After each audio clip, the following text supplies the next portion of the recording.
ठाकरे गटाचे प्रमुख उद्धव ठाकरे, त्यांच्या पत्नी रश्मी ठाकरे आणि मनसे अध्यक्ष राज ठाकरे मुंबईत एका वरिष्ठ प्रशासकीय अधिकाऱ्याच्या मुलाच्या लग्न सोहळ्यात एकत्र आल्याचे फोटो आलेत समोर। या फोटोत उद्धव ठाकरे, रश्मी ठाकरे आणि राज ठाकरे यांच्यात खेळीमेळीच्या वातावरणात चर्चा होत असलेली बघायला मिळते। राष्ट्रवादीच्या कोअर कमिटीची बैठक पार पडली। या बैठकीतून स्थानिक स्वराज्य संस्थांच्या निवडणुकीच्या तयारीला लागा अशा सूचना वरिष्ठ नेत्यांकडून शहराध्यक्ष आणि जिल्हाध्यक्षांना देण्यात आल्यात। मतदारसंघनिहाय बैठका घेण्याच्या सूचना करण्यात आल्यात।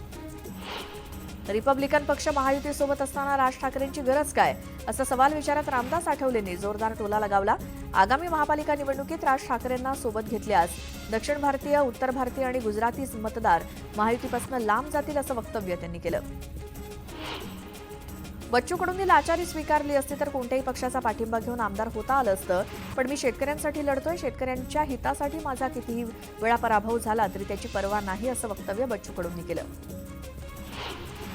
भारतीय जनता पार्टीतील अमिताभ बच्चन आणि धर्मेंद्र म्हणजे माजी आमदार सुजितसिंह ठाकूर असं वक्तव्य सुरेश धस यांनी केलं। ठाकूर यांनी कुठली अपेक्षा न ठेवता पक्षाची सेवा केली, त्यांच्या निष्ठेचं फळ त्यांना मिळायला हवं असं सुरेश धस म्हणाले। सुजितसिंह ठाकूर यांच्या वाढदिवसानिमित्तानं आयोजित सत्कार समारंभात ते बोलत होते।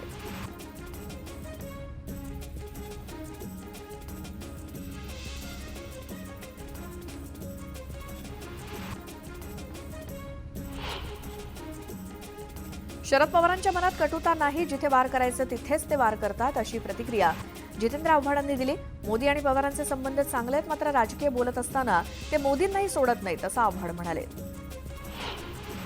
संजय राऊतांनी साहित्य संमेलनाच्या अध्यक्ष उषा तांबेंना पत्र लिहित गोरेंच्या वक्तव्यावर अनेक सवाल केलेत। राजकीय विचारसरणीच्या दबावाखाली येऊन हे संमेलन केलं हे शोभणारं नसल्याचं राऊत म्हणाले। संमेलनाच्या व्यासपीठाचा गैरवापर केला त्याची जबाबदारी संमेलन घेणार का, असा सवाल संजय राऊतांनी केला। विज्ञान मराठी समारंभ हा राजकीय संस्कार दाखवणारा होता। साहित्य संमेलनात राजकीय समतोल कसा असावा याचं उदाहरण दिल्लीतल्या संमेलनातून मिळालं, अशी भावना मंत्री उदय सामंत यांनी व्यक्त केली। व्यासपीठावर बसण्यापेक्षा त्या कार्यक्रमाला राजेश्वर कसा द्यायचा यासाठी राज्य सरकार प्रयत्न करत असतं, अशा भावना त्यांनी व्यक्त केल्या। महाराष्ट्र एकीकरण समितीच्या पदाधिकाऱ्यांनी अजित पवारांची भेट घेतली। सीमा प्रश्नावरती नव्यानं समिती नेमण्याची मागणी करत सीमा प्रश्नी बैठक होत नसल्याची खंत एकीकरण समितीनं व्यक्त केली। दरम्यान अजित पवारांकडून बैठक घेण्याचं आश्वासन देण्यात आलं। जळगाव जिल्ह्यातल्या पांझण डाव्या कालव्याच्या काँक्रिटीकरणासाठी 50 वर्षांनंतर शासनानं 34 कोटी रुपये मंजूर केले। त्यामुळे आता जळगाव, नाशिक आणि धुळे जिल्ह्यातील 14,000हून अधिक क्षेत्र सिंचनाखाली येणार आहे।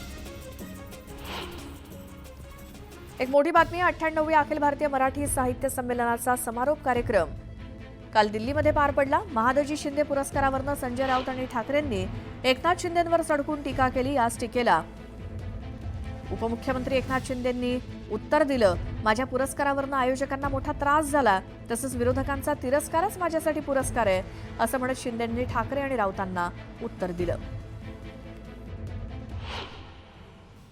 पण या पुरस्कारामुळे संजयजींना पण त्रास सहन करावा लागला आणि ते पुरस्कार तो सगळ्या चॅनलवर देखील गाजला। या पुरस्कारामुळे अनेकांना त्रासही झाला, पण तो त्रास करून घेणारे कायम माझा तिरस्कारच करत असतात, त्यामुळे त्यांचा तिरस्कारही मला पुरस्कारासारखाच वाटतो। त्यामुळे जाऊ द्या। पुन्हा पाहूयात बातमी 36 जिल्ह्यांची। शिवसेनेचे उपनेते ज्ञानराज चौगुले यांनी लातूरमध्ये प्रमुख पदाधिकाऱ्यांचा शिवकार्य अभियानाचा आढावा घेतला। लातूर जिल्ह्यासाठी शिवकार्य संपर्क अभियानासाठी निवड झाली आहे। राज्य विधिमंडळाचं अर्थसंकल्पीय अधिवेशन येत्या 3 ते 26 मार्च या कालावधीत होणार आहे। राज्याचा अर्थसंकल्प 10 मार्च रोजी दोन्ही सभागृहात मांडला जाईल।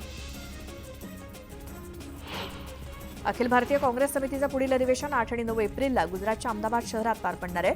यावेळी भाजपच्या जनविरोधी धोरणामुळे निर्माण झालेल्या आव्हानाचा सामना करण्याची नीती या अधिवेशनात ठरवली जाईल। राज्यातील सुमारे 1 लाख अंगणवाडी सेविका मुंबईच्या आझाद मैदानावरती 3 मार्च रोजी मोर्चा काढणार आहेत। निवृत्तीनंतर दरमहा 3,000 रुपये पेन्शन देण्याच्या मागणीकडे लक्ष वेधण्यासाठी हा मोर्चा काढला जाणार आहे। राज्यातील जमिनीची पुनर्मोजणी करणं गरजेचं आहे, त्यासाठी अस्तित्वात असलेल्या तुकडाबंदी तुकडेजोड कायदा रद्द करावा अशी शिफारस माजी सनदी अधिकारी उमाकांत दांगट समितीनं राज्य सरकारला केली आहे। राज्यातील सर्व जिल्ह्यांना वार्षिक योजनेच्या केवळ 60% निधीच आतापर्यंत प्राप्त झालाय. विधानसभा निवडणुकीपूर्वी सरकारनं लोकप्रिय योजनांची घोषणा केली होती, मात्र या योजनेमुळे राज्याच्या तिजोरीवरती ताण पडलाय. मुंबईत कमी पटसंख्येच्या शाळा बंद करण्याचा निर्णय झालेला नसल्याचं उच्च न्यायालयात सांगण्यात आलं असलं तरी राज्यातील कमी पटसंख्येच्या शाळांवरील गंडांतर पूर्णपणे टळलेलं नाही. शाळा बंद करण्याची थेट भूमिका न घेता शिक्षक पदं मंजूर न करण्याचा आडमार्ग शासनानं अवलंबल्याचं दिसतंय. 98व्या मराठी साहित्य संमेलनाच्या सत्रात महामंडळानं काही ठराव मांडलेत. यामध्ये देशमुख हत्याकांडाच्या ठरावाला बगल देण्यात आली. देशमुख यांची हत्या, सूर्यवंशी यांचा मृत्यू आणि धनंजय मुंडे यांच्यावरील भ्रष्टाचाराचे आरोप या संदर्भात ठराव मांडला होता, मात्र त्याऐवजी वाढती गुन्हेगारी, विद्यार्थ्यांचे मृत्यू आणि स्त्रियांवरील अत्याचार असा ठराव करण्यात आला. मुंबई शहरातील वर्ष 2022च्या तुलनेत वर्ष 2023 मध्ये प्राणघातक अपघातांपैकी 38% अपघात हिट अँड रनचे आहेत. या अपघातांमध्ये बळी पडलेल्या 54% पादचारी आहेत आणि मुंबईत 351 रस्ते अपघातात 374 जणांचा मृत्यू झालाय.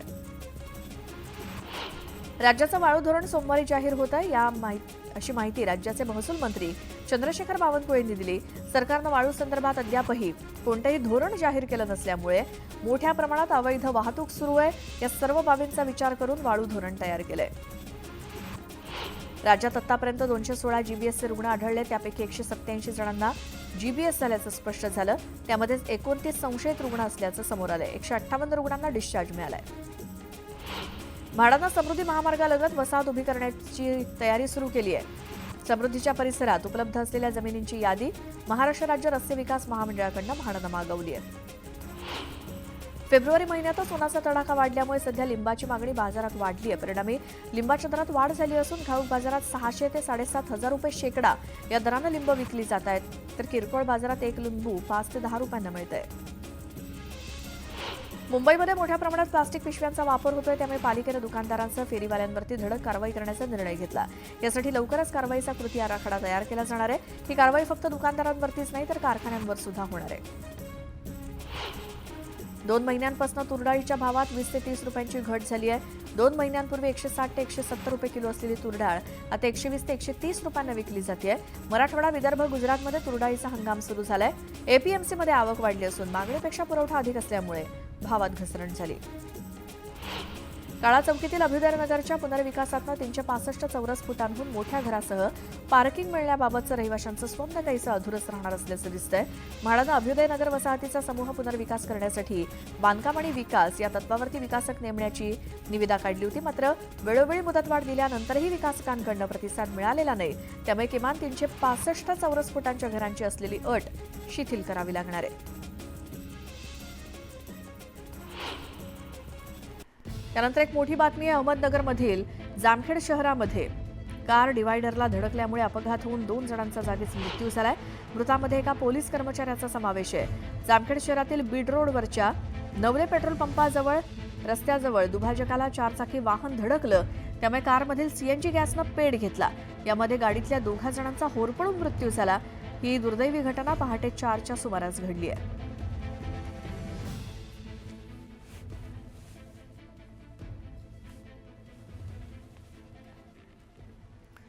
आणखी एक मोठी बातमी आहे. संतोष देशमुख हत्या प्रकरणामध्ये धाराशिव जिल्ह्यातील वाशी तालुक्यातले पोलीस अधिकारी आणि फकराबादचे सरपंच नितीन बिक्कड सुद्धा सहभागी असल्याचा आरोप आमदार सुरेश धस यांनी केला.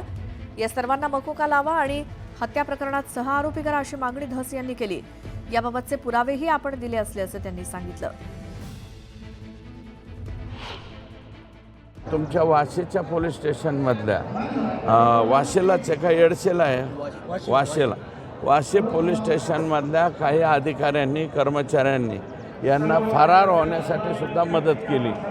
त्याच्यामुळं त्यांची मागणी तीच आहे. बिक्कड हा नितीन बिक्कड तुमचा हा ह्यातला आरोपीच आहे. तर ह्या सगळ्यांची चौकशी होऊन यांच्यावरती स्वतंत्र मोका लागावा किंवा यांना सह आरोपी करावं. पुन्हा पाहूयात बातमी 36 जिल्ह्यांची. विधानसभेच्या निवडणुकीत उमेदवारी अर्ज भरताना खरी माहिती लपवल्यामुळे करुणा मुंडे यांनी दाखल केलेल्या तक्रारीनंतर परळीच्या फौजदारी न्यायालयानं धनंजय मुंडेंना न्यायालयात करणे दाखवा नोटीस बजावली. याबाबत आज परळीच्या फौजदारी न्यायालयात सुनावणी होणार आहे. सांगलीच्या मिरजमध्ये पूर्व वैमनस्यातून एकाची हत्या करण्यात आली. मिरजमध्ये काही दिवसांपूर्वी 2 गटात राडा झाला होता. याच 2 गटांमध्ये पुन्हा वाद झाला. या वादातनं ही हत्या झाली आहे. अन्य 2 जण गंभीर जखमी आहेत. या प्रकरणी संशयिताला ताब्यात घेण्यात आलंय. सांगलीच्या मिरजमध्ये नशेच्या गोळ्या विकणाऱ्या तरुणाला जेरबंद करण्यात आलं. स्थानिक गुन्हे अन्वेषण पथकाने ही कारवाई केली आहे. संबंधित तरुणांकडून 890 गोळ्या जप्त करण्यात आल्या. छत्रपती संभाजीनगर शहरात पाण्यासाठी ओरड सुरू आहे. ज्या वसाहतींमध्ये जलवाहिनीनं पाणीपुरवठा होत नाही त्या वसाहतींमध्ये महापालिकेच्या टँकरच्या फेऱ्या 330 पर्यंत पोहोचल्या आहेत. खासगी टँकरच्या फेऱ्यांची संख्या जवळपास 900 पर्यंत पोहोचली असून मार्च सुरू होताच ही संख्या दुपटीनं वाढणार आहे. कराडच्या गोठेवाडी मध्ये एका घराला भीषण आग लागली. या आगीत लाखोंचं साहित्य जळून खाक झालं. दरम्यान आगीचं कारण अद्याप अस्पष्ट आहे. सांगलीच्या सरकारी घाटात एका व्यक्तीनं घरगुती वादामुळे पत्नीची गळा चिरून हत्या केली. या प्रकरणी पोलिसांनी गुन्हा दाखल केला असून फरार पतीचा शोध सुरू आहे.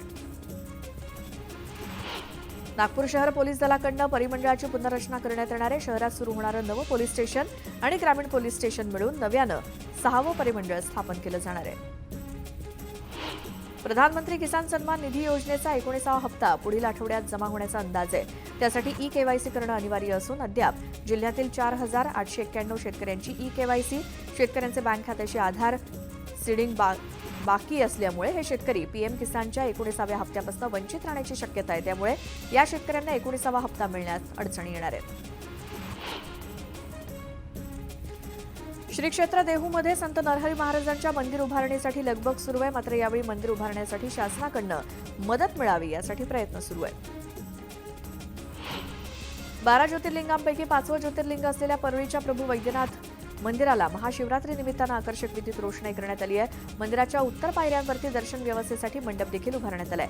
25 तारखेला रात्री 12 वाजल्यापासूनच भाविकांना प्रभू वैद्यनाथाचं दर्शन घेता येणार आहे. मुंबई विद्यापीठानं दुहेरी पदवीसाठी राज्यातील 4 विद्यापीठांची करार करण्यासाठी पुढाकार घेतलाय. मुंबई विद्यापीठ येत्या काही दिवसात पुण्यातील सीओईपी तंत्रज्ञान विद्यापीठाशी करार करणार आहे. छत्रपती संभाजीनगरमध्ये उन्हाळ्याची चाहूल लागली. आता बोरवेल किंवा विहीर घ्यायची असल्यास जिल्हा प्रशासन, जिल्हा परिषद, ग्रामपंचायत, मनपा यांची परवानगी घ्यावी लागणार आहे. परवानगीनुसारच विहीर, बोरवेल खोदता येणार आहे. तर जिल्ह्यात सध्या पैठणची भूजल पातळी सर्वात चांगली आहे. आता एक महत्त्वाची बातमी. एकनाथ शिंदे विरुद्ध भाजप वादाचा दुसरा अंक सुरू झाल्याची चर्चा राजकीय वर्तुळात सुरू झाली आहे. जनता दरबाराच्या मुद्द्यावरनं शिंदे आणि भाजपात वादाची ठिणगी पडली आहे. ठाणे या एकनाथ शिंदेंच्या बालेकिल्ल्यात वनमंत्री गणेश नाईकांचा जनता दरबार होणार आहे.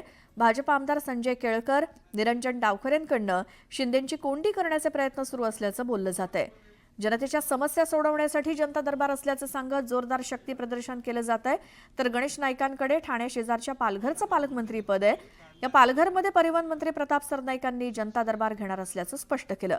त्यामुळे शिंदे विरुद्ध भाजपमधील कोल्ड वॉरची पुन्हा एकदा चर्चा रंगली आहे.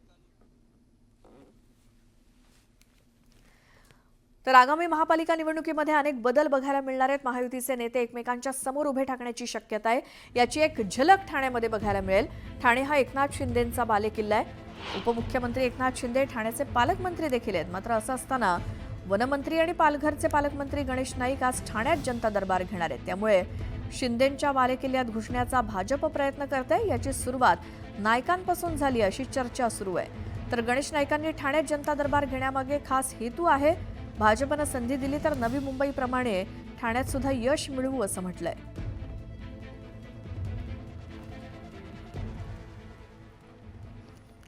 पुन्हा पाहूयात बातमी 36 जिल्ह्यांची. मुंबईमध्ये काही दिवसांपासून उन्हाचा ताप जाणवू लागलाय. मंगळवारपर्यंत मुंबईचं तापमान आणखी वाढण्याची शक्यता आहे.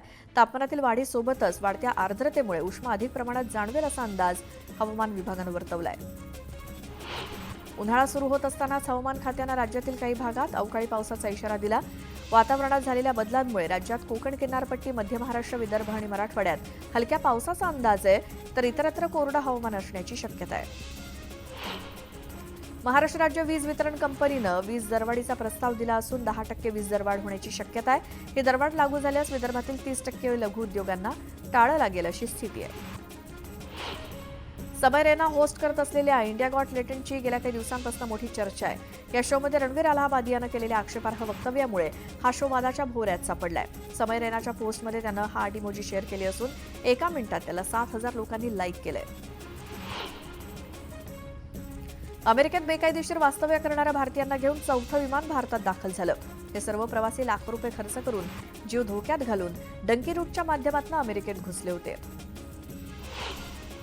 मागील आठवड्यात नागपुरात 3% जीएसटीसह सोन्याचे भाव 89,200 रुपयांवरती गेले तर चांदीची किंमत 1 लाखांवर जाऊन पोहोचली. राज्यातील बाजार समितीमध्ये 372 क्विंटल सोयाबीनची आवक झाली तर सोयाबीनला प्रति क्विंटल 3,900 रुपयांचा दर मिळालाय. राज्यातील बाजार समित्यांमध्ये 229 क्विंटल मक्याची आवक झाली तर मक्याला प्रति क्विंटल 2,000 रुपयांचा दर मिळतोय. पंतप्रधान नरेंद्र मोदी यांच्या हस्ते 4 महिन्यांपूर्वी उद्घाटन झालेल्या मुंबईतील पहिल्या भूमिगत मेट्रोकडे प्रवाशांनी पाठ फिरवली आहे. 4 महिने उलटल्यानंतरही या मेट्रो मार्गिकेला प्रवाशांचा अपेक्षित प्रतिसाद मिळालेला नाही. भुयारी मेट्रोनं आतापर्यंत केवळ 27 लाख मुंबईकरांनी प्रवास केला असून रोज केवळ 20,000 मुंबईकर प्रवास करतायत. मुंबई आणि उपनगरातील वाढत्या वाहतूक कोंडीला पर्याय म्हणून जलवाहतूक सेवा विकसित करण्याच्या प्रयत्नांना आता प्रत्यक्ष गती मिळते. मुंबई, ठाणे, वसई आणि कल्याण या भागांना जोडण्यासाठी ठाणे खाडी, वसई खाडी आणि उल्हास नदीला एकत्रित करण्याचा महत्त्वपूर्ण निर्णय घेण्यात आलाय. या प्रकल्पाच्या अंमलबजावणीसाठी आणि वॉटर टॅक्सी धोरण तयार करण्यासाठी सल्लागार संस्थेची नियुक्ती करण्यात आली आहे. होळीच्या पार्श्वभूमीवर रेल्वे प्रशासनानं 28 विशेष रेल्वे सोडण्याचा निर्णय घेतलाय.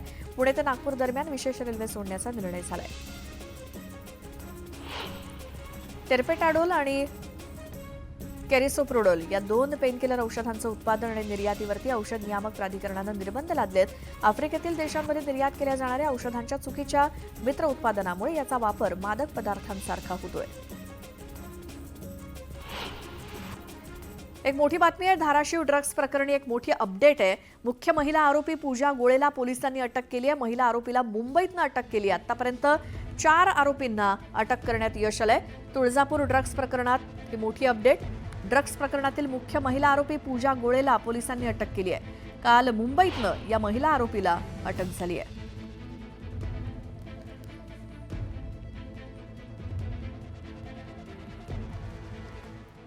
कृषी मंत्री माणिकराव कोकाटे नाशिक जिल्हा आणि सत्र न्यायालयात धाव घेणार आहेत. सदनिका बळकावल्याप्रकरणी कोकाटेंना 2 वर्षांच्या कारावासाची शिक्षा सुनावण्यात आली आणि अतिरिक्त न्यायालयाच्या निर्णयाविरोधात माणिकराव कोकाटेंकडून जिल्हा न्यायालयात अपील केलं जाणार आहे. शिक्षेला जिल्हा न्यायालयानं स्थगिती दिल्यास कोकाटेंना मोठा दिलासा मिळणार आहे. सदनिका बळकावल्याप्रकरणी कोकाटेंना 2 वर्षांचा कारावास आणि 50,000च्या दंडाची शिक्षा ठोठावण्यात आली आहे. दुपारी 12 वाजता कोकाटे यांचे वकील अपील करणार असून दुपारी 3 वाजेपर्यंत कोर्टाकडून या प्रकरणावर सुनावणी अपेक्षित आहे. कोकाटेंच्या राजीनाम्याच्या मागणीवरनं विरोधक देखील आक्रमक झाले.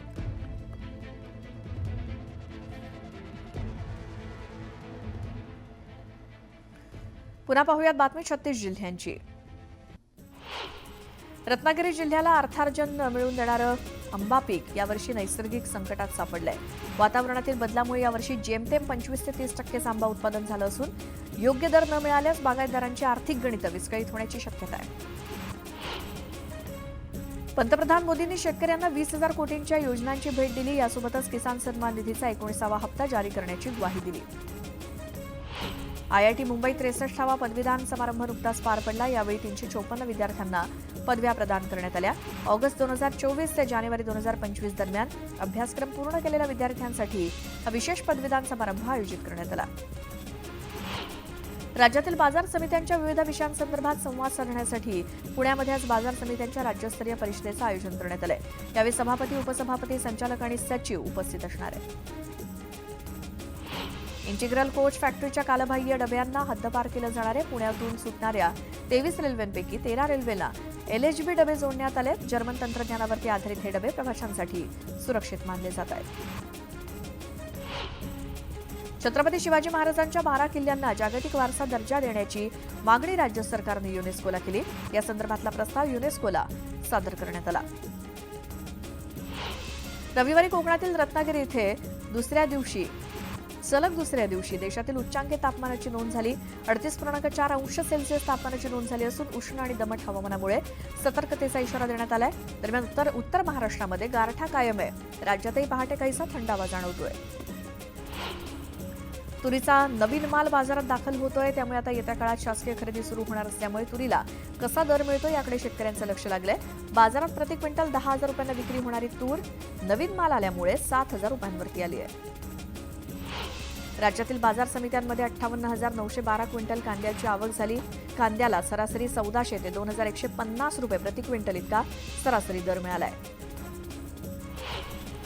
गोदावरी खोऱ्यातील समन्याय पाणी वाटपाचा नवीन अहवाल प्रसिद्ध केलाय. यासाठी अहवालावरती नागरिकांनी अभिप्राय कळवावेत असं आवाहन करण्यात आलंय. नाशिक जिल्ह्यामध्ये लाडकी बहीण योजनेच्या लाभार्थ्यांबाबत तपासणी सुरू असताना निकषात न बसणारे अर्ज बाद करण्यात येत आहेत. यात नाशकातील 1,80,000 महिला या योजनेतून बाहेर पडण्याची शक्यता आहे. साऊथचा सुपरस्टार अजित कुमारला कार रेसिंगची आवड आहे, मात्र अजित कुमारचा मागील 2 महिन्यात 3 वेळा भीषण कार अपघात झाला. सध्या त्याच्या 3ऱ्या अपघाताचा व्हिडिओ सोशल मीडियावरती व्हायरल झालाय.